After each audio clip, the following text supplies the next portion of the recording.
ನಿಂಬೆಹಣ್ಣಿನ ಸೇವನೆಯಿಂದಾಗುವ ಅದ್ಭುತ ಆರೋಗ್ಯಕರ ಲಾಭಗಳನ್ನ ಕುರಿತಾಗಿ ಮಾಹಿತಿಗಳನ್ನ ನೋಡೋಣ. ಇದರ ಗುಣಧರ್ಮವನ್ನ ನಾವು ನೋಡಿದಾಗ ತ್ರಿದೋಷಗಳನ್ನ ಸಮತೋಲನದಲ್ಲಿಡುವ ಒಂದು ಅದ್ಭುತವಾಗಿರುವ ಪದಾರ್ಥ. ಈ ಒಂದು ನಿಂಬೆಹಣ್ಣು ತ್ರಿದೋಷಗಳನ್ನ ಸಮತೋಲನದಲ್ಲಿರಿಸಿ ಇದು ಶರೀರಕ್ಕೆ ಬರುವ ಸರ್ವ ರೀತಿಯ ಇನ್ಫೆಕ್ಷನ್ಗಳಿಂದ ಕೊಳ್ಳುವ ಗುಣ ಸ್ವಭಾವಗಳನ್ನ ಹೊಂದಿದೆ ಅಂತ ಹೇಳಿದೆ ನಾನು. ಇದರಿಂದ ಚೆನ್ನಾಗಿ ಹೊಟ್ಟೆ ಹಸಿವಾಗುತ್ತೆ. ದೀಪನ ಪಾಚನ ತಿಂದ ಮೇಲೆ ಕೆಲವು ಜನರಿಗೆ ಹೊಟ್ಟೆ ಉಬ್ಬರ, ತಿಂದ ತಕ್ಷಣ ಹೊಟ್ಟೆ ಕಲ್ಕಲ್ಲಾಗುತ್ತೆ. ಹೊಟ್ಟೆ ಒಳಗಡೆ ಎಲ್ಲ ತುಂಬಾ ಒಂದು ಇರಿಟೇಷನ್ ಸೃಷ್ಟಿ ಮಾಡ್ತದೆ. ಯಾರಿಗೆ ಅಜೀರ್ಣ ಮತ್ತು ಮಲಬದ್ಧತೆ ಸಮಸ್ಯೆ ಇರುತ್ತೆ ಅದು ದೂರ ಆಗುತ್ತೆ. Barrier immunity one of the best ನಮ್ಮ ಚರ್ಮ ಸೆನ್ಸರಿ ಆರ್ಗನ್ಸ್ ಗಳ ವ್ಯವಸ್ಥೆ ಕ್ರೈನ್ ಸಿಸ್ಟಮ್ ಅಂತ ಕರೀತಾರೆ. ಎಲ್ಲ ಸ್ವಭಾವಗಳು ಉತ್ತಮವಾಗಿರ್ತಕ್ಕಂಥ ಶಕ್ತಿಯನ್ನು ತುಂಬುತ್ತವೆ ಅನ್ನೋದನ್ನ ನಾವು ತಿಳ್ಕೋಬಹುದು. ಓಂ ಶ್ರೀ ಗುರು ಬಸವಲಿಂಗಾಯ ನಮಃ. ಓಂ ನಮಃ ಶಿವಾಯ. ಸರ್ವರಿಗೂ ಭಕ್ತಿಯ ಶರಣಾರ್ಥಿಗಳು. ನಾನು ನಿಮ್ಮ ಯೋಗ ಗುರು ವೈದ್ಯ ಶ್ರೀ ಚನ್ನಬಸವಣ್ಣ, ಶ್ರೀಗಂಗಾ ಯೋಗ ನಿಸರ್ಗ ಚಿಕಿತ್ಸಾ ಹಾಗೂ ಆಯುರ್ವೇದ ಸಂಶೋಧನಾ ಕೇಂದ್ರ, ಆರೋಗ್ಯ ಮಹಾಮನೆ, ಬೆಂಗಳೂರು, ಹುಬ್ಬಳ್ಳಿ, ಧಾರವಾಡ ಹತ್ತಿರ. ತಮ್ಮೆಲ್ಲರಿಗೂ ನಮ್ಮ ಯೂಟ್ಯೂಬ್ ಚಾನಲ್ಗೆ ಭಕ್ತಿಯ ಸ್ವಾಗತ. ಆತ್ಮೀಯರೇ, ಇವತ್ತಿನ ಸಂಚಿಕೆಯಲ್ಲಿ ನಿಂಬೆಹಣ್ಣಿನ ಸೇವನೆಯಿಂದಾಗುವ ಅದ್ಭುತ ಆರೋಗ್ಯಕರ ಲಾಭಗಳನ್ನ ಕುರಿತಾಗಿ ಮಾಹಿತಿಗಳನ್ನ ನೋಡೋಣ. ನಿಂಬೆಹಣ್ಣು ಇದು 3 ದೋಷಗಳ ಸಮತೋಲನವನ್ನ ಕಾಪಾಡಿಕೊಳ್ಳುವ ಒಂದು ಅದ್ಭುತವಾಗಿರ್ತಕ್ಕಂಥ ಔಷಧಿ ಸತ್ವಗಳನ್ನು ಹೊಂದಿರುವ ಪದಾರ್ಥ. ಇದರ ಗುಣಧರ್ಮವನ್ನ ನಾವು ನೋಡಿದಾಗ ಇದನ್ನ ವಾತ ಪ್ರಕೃತಿ ಇರೋರು ಬಳಸಬಹುದು, ಪಿತ್ತ ಪ್ರಕೃತಿ ಇರೋರು ಬಳಸಬಹುದು, ಕಫ ದೋಷಗಳಿಗಾಗಿ ಕಫ ಪ್ರಕೃತಿ ಇರ್ತಕ್ಕಂಥವ್ರು ಕೂಡ ಬಳಸಬಹುದು. ಅಂದ್ರೆ ತ್ರಿದೋಷಗಳನ್ನ ಸಮತೋಲನದಲ್ಲಿಡುವ ಒಂದು ಅದ್ಭುತವಾಗಿರುವ ಪದಾರ್ಥ. ವಾತ, ಪಿತ್ತ, ಕಫ ಈ ತ್ರಿದೋಷಗಳಿಗೆ ಹೊಂದಿಕೊಳ್ಳುವ ಪದಾರ್ಥಗಳು ತುಂಬಾ ವಿರಳ. ಈ ಒಂದು ನಿಂಬೆಹಣ್ಣು ತ್ರಿದೋಷಗಳನ್ನ ಸಮತೋಲನದಲ್ಲಿರಿಸಿ ಆ ತ್ರಿದೋಷಗಳ ಅಸಮತೋಲನಗಳ ವಿಕಾರಗಳ ರೋಗಗಳನ್ನ ಸಂಪೂರ್ಣವಾಗಿ ಸರಿಪಡಿಸುವ ದಿವ್ಯ ಶಕ್ತಿಯನ್ನ ಹೊಂದಿದೆ. ಹಾಗಿದ್ರೆ ಇದರಲ್ಲಿ ಪೋಷಕಾಂಶಗಳನ್ನ ನಾವು ನೋಡೋದಾದ್ರೆ ವಿಟಮಿನ್ ಸಿ ಇದರಲ್ಲಿ ಯಥೇಚ್ಛವಾಗಿ ನಾವು ಕಾಣಬಹುದು. ಹಾಗೂ ಆಂಟಿ ಆಕ್ಸಿಡೆಂಟ್ ಅಂಶವೂ ಕೂಡ ಇದರಲ್ಲಿ ಯಥೇಚ್ಛವಾಗಿ ಇದೆ. ಇದು ಒಂದು ಆಂಟಿ ಬ್ಯಾಕ್ಟೀರಿಯಲ್, ಆಂಟಿ ವೈರಲ್ ಮತ್ತೆ ಆಂಟಿ ಇನ್ಫ್ಲಮೇಟರಿ ಔಷಧಿ ಸತ್ವಗಳನ್ನ ಹೊಂದಿದೆ. ಹಾಗಾಗಿ ಇದು ಶರೀರಕ್ಕೆ ಬರುವ ಸರ್ವ ರೀತಿಯ ಇನ್ಫೆಕ್ಷನ್ಗಳಿಂದ ಶರೀರವನ್ನ ಸಂರಕ್ಷಣೆ ಮಾಡುವ ಅದ್ಭುತ ಕಾರ್ಯವನ್ನ ಮಾಡುತ್ತದೆ. ಹಾಗಾಗಿ ಈ ನಿಂಬೆಹಣ್ಣನ್ನ ನಾವು ಯಾವ ಯಾವ ಆರೋಗ್ಯದ ಸಮಸ್ಯೆಗಳಲ್ಲಿ ಹೇಗೆ ಎಲ್ಲ ಬಳಸಬಹುದು ಅನ್ನುವ ವಿಚಾರಗಳನ್ನ ತಿಳ್ಕೊಳ್ಳೋಣ. ಮೊದಲನೇದಾಗಿ ಇದು ವಾತ, ಪಿತ್ತ, ಕಫದೋಷಗಳಿಗೆ ಈ ಹೊಂದಿಕೊಳ್ಳುವ ಗುಣ ಸ್ವಭಾವಗಳನ್ನ ಹೊಂದಿದೆ ಅಂತ ಹೇಳಿದೆ ನಾನು. ಅದು ಹೇಗೆ ಅನ್ನೋದನ್ನ ತಿಳ್ಕೊಂಡ್ಬಿಡೋಣ. ಇದರ ರಸ ಆಮ್ಲ ರಸ ಅಂದ್ರೆ ಹುಳಿ, ಮಧುರ, ಆಮ್ಲ, ಲವಣ, ಕಟು, ತಿಕ್ತ, ಕಷಾಯ ಅಂತೇಳಿ 6 ರಸಗಳು ನಮ್ಮ ಆಯುರ್ವೇದ ಶಾಸ್ತ್ರದಲ್ಲಿ ಬರ್ತವೆ. ಆ 6 ರಸಗಳಲ್ಲಿ ಇದಕ್ಕೆ ಇರುವ ಒಂದು ರಸದ ಒಂದು ರುಚಿ ಯಾವುದು ಅಂತ ಹೇಳಿದ್ರೆ ಆಮ್ಲ. ಅಂದ್ರೆ ಬಾಯಲ್ಲಿಟ್ಟಾಗ ಇದು ನಮ್ಗೆ ಯಾವ ಟೇಸ್ಟ್ ಅನ್ಸುತ್ತೆ? ಹುಳಿ. ಅದಕ್ಕೆ ಆಮ್ಲ ರಸ ಅಂತ ಕರೀತಾರೆ. ಆಮೇಲೆ ಇದು ಹೊಟ್ಟೆಯಲ್ಲಿ ಹೋದ್ಮೇಲೆ ಜೀರ್ಣ ಆದ್ಮೇಲೆ ವಿಪಾಕ ಆಗುತ್ತಲ್ಲ, ಅದು ಯಾವ ರುಚಿಯಾಗಿರ್ತದೆ ಅಂದ್ರೆ ಮಧುರ. ನೋಡ್ರಿ, ಬಾಯಲ್ಲಿ ಹುಳಿ, ಜೀರ್ಣ ಆದ್ಮೇಲೆ ಹೊಟ್ಟೆಯಲ್ಲಿ ಸಿಹಿಯಾಗಿ ಕನ್ವರ್ಟ್ ಆಗುತ್ತೆ. ಅದಕ್ಕೆ ವಿಪಾಕ ಅಂತ ಕರೀತಾರೆ. ಆಮ್ಲರಸ, ಮಧುರ, ವಿಪಾಕ. ಹಾಗೂ ಲಘು ಸ್ವಭಾವವನ್ನ ಇದು ಹೊಂದಿರತಕ್ಕಂಥದ್ದು. ಲಘು ಅಂದ್ರೆ ಇದು ಶರೀರದಲ್ಲಿ ಲಘುತ್ವವನ್ನ, ಹಗುರುತನವನ್ನ ಸೃಷ್ಟಿ ಮಾಡುವ ಅಂಶಗಳನ್ನ ಹೊಂದಿದೆ. ಇದು ಲಘು ಅಂಶಗಳನ್ನ ಹೊಂದಿರೋದ್ರಿಂದ ಕಫ ರೋಗಗಳನ್ನು ನಿವಾರಣೆ ಮಾಡುತ್ತೆ. ಮಧುರ ವಿಪಾಕವನ್ನ ಹೊಂದಿರೋದ್ರಿಂದ ಪಿತ್ತ ರೋಗಗಳನ್ನು ನಿವಾರಣೆ ಮಾಡುತ್ತೆ. ಆಮ್ಲ ರಸವನ್ನ ಹೊಂದಿರೋದ್ರಿಂದ ಇದು ವಾತದ ರೋಗಗಳನ್ನ ಸರಿಪಡಿಸುವ ಶಕ್ತಿಯನ್ನ ಹೊಂದಿದೆ. ಹಾಗೂ ಇದರ ಗುಣಧರ್ಮವನ್ನ ಮತ್ತೆ ನಾವು ತಿಳ್ಕೊಳ್ಳೋದಾದ್ರೆ ಇದು ದೀಪನ, ಪಾಚನ, ರೋಚನ ಅನುಲೋಮನ ಆ ಒಂದು ಗುಣಧರ್ಮವನ್ನ ಹೊಂದಿದೆ. ದೀಪನ ಅಂದ್ರೆ ಕೆಲವು ಜನರಿಗೆ ಸರಿಯಾಗಿ ಹೊಟ್ಟೆನೇ ಹಶ್ವಾಗೋದಿಲ್ಲ, ಹೊಟ್ಟೆ ಹಶ್ವಾಗೋದಿಲ್ಲ, ಸುಮ್ಮನೆ ಏನೋ ತಿನ್ಬೇಕು ಅಂತ ತಿಂತಿರ್ತಾರೆ ಸಮಯ ಆಯಿತು ಅಂತ ಹೇಳಿ. ಆ ಹೊಟ್ಟೆ ಹಸಿವಾಗದೇ ಇರುವ ಸಮಸ್ಯೆಯನ್ನ ನಿವಾರಿಸುವ ಶಕ್ತಿ ಇದರಲ್ಲಿ ನಾವು ಕಾಣಬಹುದು. ಅದಕ್ಕೆ ದೀಪನ ಅಂತ ಕರೀತಾರೆ. ಒಂದು 2-3 ಚಮಚ ನಿಂಬೆಹಣ್ಣಿನ ರಸವನ್ನ, 4 ಚಿಟಿಕೆ ಹಿಂಗು, ಒಂದು ಅರ್ಧ ಚಮಚ ಸೈಂಧವ ಲವಣ, ಒಂದು ಸ್ವಲ್ಪ 2-3 ಚಿಟಿಕೆ ಕಾಳುಮೆಣಸಿನ ಪುಡಿ ಸೇರಿಸಿ ಒಂದು ಅರ್ಧ ಗ್ಲಾಸ್ ಬಿಸಿನೀರಿನಲ್ಲಿ ಸೇರಿಸಿ ನೀವು ಆಹಾರದ ಒಂದು ಅರ್ಧ ತಾಸು ಮೊದಲು ಸೇವನೆ ಮಾಡಿದ್ರೆ ಜಠರಾಗ್ನಿ ಎಷ್ಟು ಕ್ರಿಯಾಶೀಲ ಆಗುತ್ತಂದ್ರೆ ತುಂಬಾ ಚೆನ್ನಾಗಿ ಹೊಟ್ಟೆ ಹಸಿವಾಗ್ತದೆ. ಇದನ್ನ ಮಕ್ಕಳಿಗಾದ್ರೆ ಕಮ್ಮಿ ಕೊಡ್ರಿ, ದೊಡ್ಡವರಾದ್ರೆ ಇವೆಲ್ಲ ರಸಗಳನ್ನ ಇವೆಲ್ಲ ಸೇರಿಸಿ, ಇದೆಲ್ಲ ಪದಾರ್ಥಗಳನ್ನು ಸೇರಿಸಿ ನೀವು ಒಂದು ಅರ್ಧ ಗ್ಲಾಸ್ ವರೆಗೂ 100 ml ವರೆಗೂ ಇದನ್ನ ಸೇವನೆ ಮಾಡ್ಬೋದು ನೀರಿನಲ್ಲಿ ಹಾಕಿ. ಅಂದ್ರೆ ಒಂದು 3 ಚಮಚ ನಿಂಬೆಹಣ್ಣಿನ ರಸ, 2 ಚಿಟಿಕೆ 2-3 ಚಿಟಿಕೆ ಕಾಳುಮೆಣಸು, ಅರ್ಧ ಚಮಚ ಸೈಂಧವ ಲವಣ, ಆಮೇಲೆ 4 ಚಿಟಿಕೆ ಹಿಂಗು, ಇವೆಲ್ಲವನ್ನು 100 ml ನೀರಿನಲ್ಲಿ ಸೇರಿಸಿ ಸೇವನೆ ಮಾಡೋದು ದೊಡ್ಡವರಾದ್ರೆ. ಚಿಕ್ಕವರಾದ್ರೆ ಇದನ್ನೆಲ್ಲ ಸೇರಿಸಿ 100 ml ನಲ್ಲಿ ಮಿಶ್ರಣ ಮಾಡಿ ಅದನ್ನ ಒಂದು 20-30 ml ನಷ್ಟು ಸೇವನೆ ಮಾಡಬಹುದು. ತೀರಾ ಚಿಕ್ಕ ಮಕ್ಕಳಿದ್ರೆ ಒಂದು 5-10 ml ಕೊಡ್ಬಹುದು. ಇದರಿಂದ ಚೆನ್ನಾಗಿ ಹೊಟ್ಟೆ ಹಸಿವಾಗುತ್ತೆ.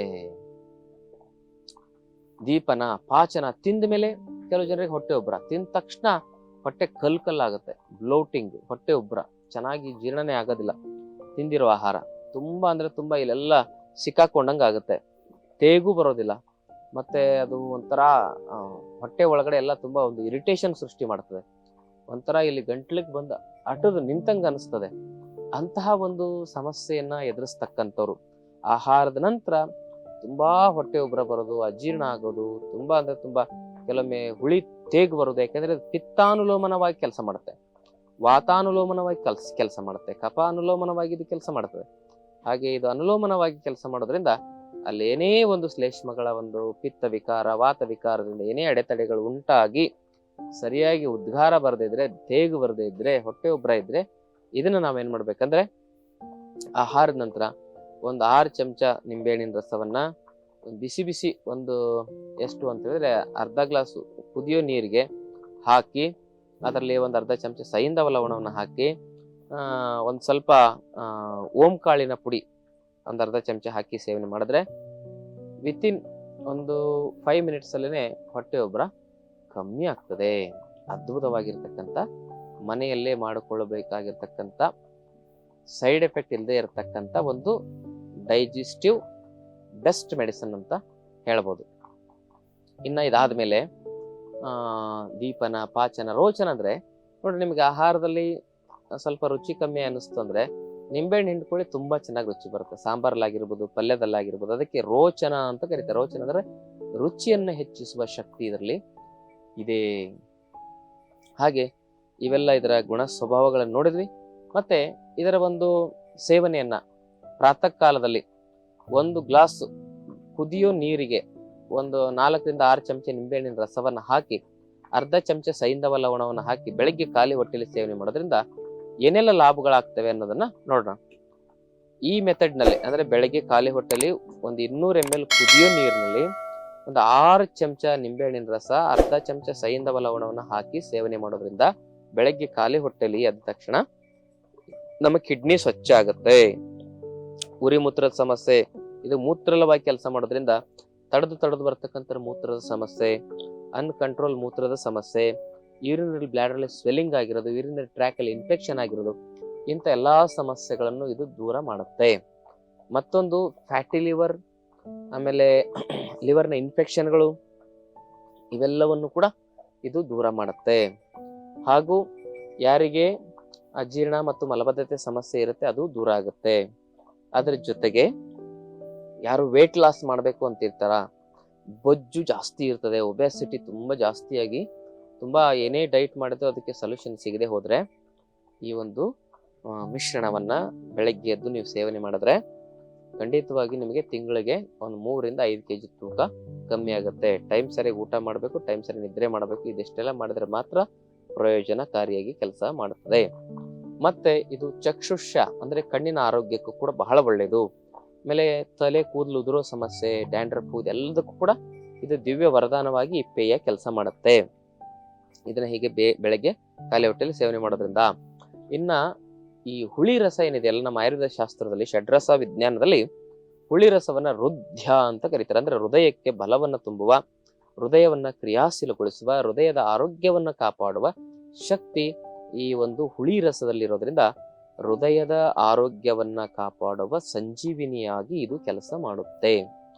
ಹಾಗೂ ಇದು ಹೃದಯದ ಆ ಒಂದು ಬ್ಲಾಕೇಜಸ್ಗಳನ್ನ, ಕಾರೋನರಿ ಆರ್ಟರಿ ಬ್ಲಾಕೇಜಸ್ಗಳನ್ನ ಬರದಂತೆ ತಡೀತದೆ. ಬಂದಿದ್ರೆ ಅದನ್ನು ಕೂಡ ಸರಿಪಡಿಸುವ ಒಂದು ಕಾರ್ಯವನ್ನ ಇದು ಮಾಡುತ್ತೆ. ನ್ಯಾಚುರಲ್ ಬ್ಲಡ್ ಅನ್ನ ಪ್ಯೂರಿಫೈರ್ ಮಾಡ್ತಕ್ಕಂಥ ನ್ಯಾಚುರಲ್ ಬ್ಲಡ್ ಪ್ಯೂರಿಫೈರ್ ಅಂತ ನಾವು ಇದನ್ನ ಕರಿಬಹುದು. ನಮ್ಮ ರಕ್ತನಾಳಗಳಲ್ಲಿ ಕೊಲೆಸ್ಟ್ರಾಲು, ಟ್ರೈಗ್ಲಿಸರೈಡು ಇವೆಲ್ಲ ಸಂಗ್ರಹಣೆಯಾಗಿ ಅದರಿಂದ BP ಹೆಚ್ಚಾಗುತ್ತೆ. ಆ ಒಂದು ನರನಾಡಿಗಳಲ್ಲಿ ಬ್ಲಾಕೇಜ್ ಆಗಿರುವ ಕೆಟ್ಟ ತ್ಯಾಜ್ಯಗಳನ್ನ, ಕಲ್ಮಶಗಳನ್ನ, ಆ ಒಂದು ಟಾಕ್ಸಿನ್ ಮ್ಯಾಟ್ರಿಗಳನ್ನ ಸಂಪೂರ್ಣವಾಗಿ ಇದು ಸ್ವಚ್ಛ ಮಾಡೋದ್ರ ಮೂಲಕ BPಯನ್ನ ರಿವರ್ಸ್ ಮಾಡಲಿಕ್ಕೆ ಒಂದು ಒಳ್ಳೆಯ ದಿವ್ಯ ಔಷಧಿಯಾಗಿ ಕೆಲಸ ಮಾಡುತ್ತೆ. ಮತ್ತು ಪ್ಯಾಂಕ್ರಿಯಾಸ್ನನ್ನ ಬೀಟಾ ಜೀವಕೋಶಗಳನ್ನು ರೀಚಾರ್ಜ್ ಮಾಡೋದ್ರಿಂದ ಡಯಾಬಿಟಿಸ್ ಅನ್ನು ಕೂಡ ಇದು ರಿವರ್ಸ್ ಮಾಡುವ ಅದ್ಭುತ ಕಾರ್ಯವನ್ನ ಮಾಡುತ್ತೆ. ಅದ್ರ ಜೊತೆಗೆ ಇದು ನಮ್ಮ ಚರ್ಮದ ಕಾಂತಿಯನ್ನ ವೃದ್ಧಿಗೊಳಿಸುತ್ತೆ. ಯಾಕಂದ್ರೆ ಉತ್ತಮ ಪಿತ್ತ ಸಾರವಾಗಿ ಇದು ಕೆಲಸ ಮಾಡುತ್ತೆ.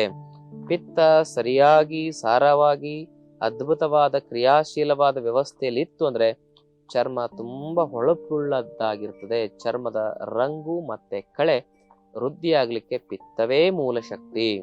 ಹಾಗೆ ಇದು ಪಿತ್ತದ ಎಲ್ಲ ಅಂಶಗಳನ್ನು ಸಹಕಾರದ ಸ್ವರೂಪದಲ್ಲಿಡುವ ಶಕ್ತಿಯನ್ನು ಹೊಂದಿರೋದ್ರಿಂದ ಚರ್ಮದ ಆರೋಗ್ಯವನ್ನ ಕಾಪಾಡಲಿಕ್ಕೆ ಈ ಒಂದು ಪಾನೀಯ ಅದ್ಭುತವಾದ ಒಂದು ಔಷಧಿಯಾಗಿ ಕೆಲಸ ಮಾಡ್ತದೆ.